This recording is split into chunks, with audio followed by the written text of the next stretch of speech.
Hello and welcome to the first of the video podcasts by Heroes and Legends Games. My name is Neil Sheen from the Warhammer Gaming Podcast. I have with me Al, who is going to talk about the Normandy range from Vengeance Miniatures. Thanks a lot, Neil. Yeah, absolutely. Vengeance Miniatures has started making some nice new resin buildings. The first in the range that we're producing is going to be the Normandy range, and it consists of this selection of miniatures so far.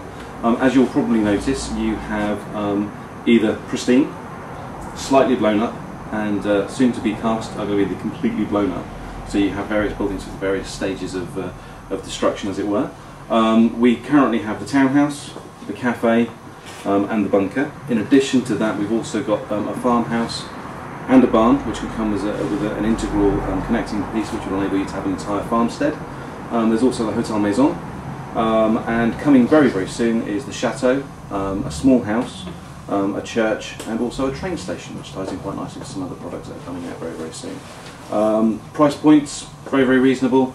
£20 for the townhouse, £18 for the small house or the cafe, and the Surrey buildings are marginally less, so there's less resin quite often. Something else that is quite nice, those of you who've been gaming for a while probably know that you put a resin model on the table, it's all well and good. Somebody's a little bit clumsy, they come along and they bounce it off the table for you. You get a little bit upset. Well, thankfully with these, because of the way they're cast, they're very, very durable. In fact, we can do the drop test if you're ready. So, no bits fell off, which is the result. Let's just pull that back in there. Available from Hobbies and Legends, obviously. If you want to go onto their website, they will be able to let you buy as many of them as you'd like. Anyway. What range size is this for the actual models? It's 15mm. 15mm on this Flames of War. It is indeed. Okay, well I have to say they are absolutely fantastic buildings. They look amazing. Obviously you can see the painted one there. I expected to drop that then. It would have bounced, that's yeah, fine. Yeah. Okay, so here you have the cafe. As you can tell, lots and lots of interior detail, or lots and lots of detail. Windows, a little bit fiddly to paint, sorry about that, but you will thank us for it when you get it on the table. Roof section obviously comes off.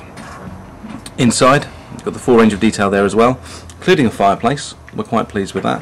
And also on the side you have the stairs that goes up to the door, and then ground floor, once again, fully detailed. Once you've had that on the table for a little while, somebody's bound to take some shots at it, so what will then happen is you will then move across to that one. Lots and lots of damage detail in there, paints up really nicely as well, if we can just take that through, just to give you some indication of what you'll be able to get. So, plenty of rubble. The nice thing about these is you will actually be able to fit 2 stands of troops into here. So that's the cafe. Moving on, we then have the townhouse. Obviously much bigger, same level of detailing, and you'll probably be able to tell if you are World War II buffs. You'll be able to tell these are from Normandy. So that's nice and cool. Roof detail once again inside. I've never seen a building with interior stairs before. So there we are.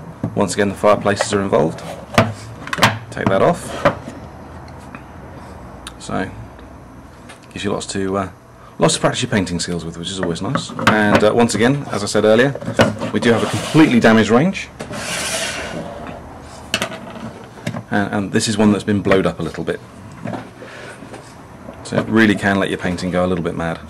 One of the other things that we've also got, we will be doing a range of field fortifications, because it's always nice to have something hard that you can hide your troops in, and your anti-tank gun emplacements. So there we have.